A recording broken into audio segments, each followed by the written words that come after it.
A part of that plan, of course, is to induce the gradual surrender of American sovereignty, piece by piece and step by step, to various international organizations, of which the United Nations is the outstanding but far from the only example. Now, here are the aims for the United States. 1, greatly expanded government spending for every conceivable means of getting rid of ever larger sums of American money as wastefully as possible. 2, higher and then much higher taxes. 3, an increasingly unbalanced budget despite the higher taxes. 4, wild inflation of our currency. 5, government controls of prices, wages, and materials, supposedly to combat inflation. 6, greatly increased socialistic controls over every operation of our economy and every activity of our daily lives. This is to be accompanied naturally and automatically by a correspondingly huge increase in the size of our bureaucracy and in both the cost and reach of our domestic government. 7, far more centralization of power in Washington and the practical elimination of our state lines. There is a many-faceted drive at work to have our state lines eventually mean no more within the nation than our county lines do now within the states. 8, the steady advance of federal aid to and control over our educational system, leading to complete federalization of our public education. 9, a constant hammering into the American consciousness of the horror of modern warfare, the beauties and the absolute necessity of peace. Peace always on communist terms, of course. And 10, the consequent willingness of the American people to allow the steps of appeasement by our government which amount to a piecemeal surrender of the rest of the free world and of the United States itself. Peggy Joseph took her daughter out of school early Wednesday for this. Her emotions ran high following Obama's speech. It was the most memorable time of my life.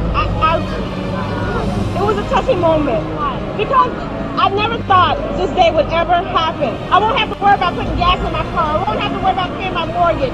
You know, if I help him, he's going to help me. Hopefully it'll wake up more Americans to what's going on.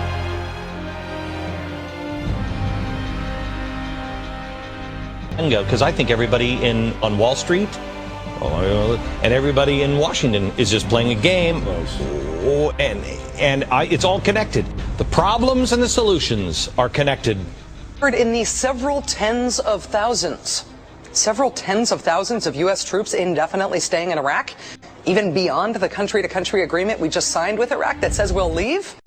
Boy, you know, if you are one of the 70% of Americans who wants U.S. troops out of Iraq on that 16-month timetable that Obama promised, I bet you are glad about this election we just had, huh? Getting rid of that old administration that sees several tens of thousands of American troops indefinitely in Iraq for years.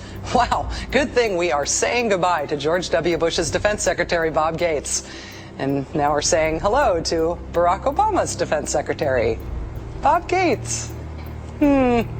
A plan by business and political elites to tear down the trade barriers among the United States, Canada, and Mexico, and to create a NAFTA superhighway, all of which to be done without the approval of Congress or the American people.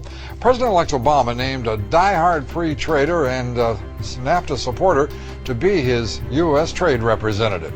Burke made his name in politics serving as mayor of Dallas, where he was known as a staunch supporter of free trade agreements, NAFTA in particular. He was a big proponent of a trade corridor from Mexico up through Texas, a road he once referred to as a NAFTA freeway. His nomination was welcomed by the U.S. Chamber of Commerce and the National Association of Manufacturers.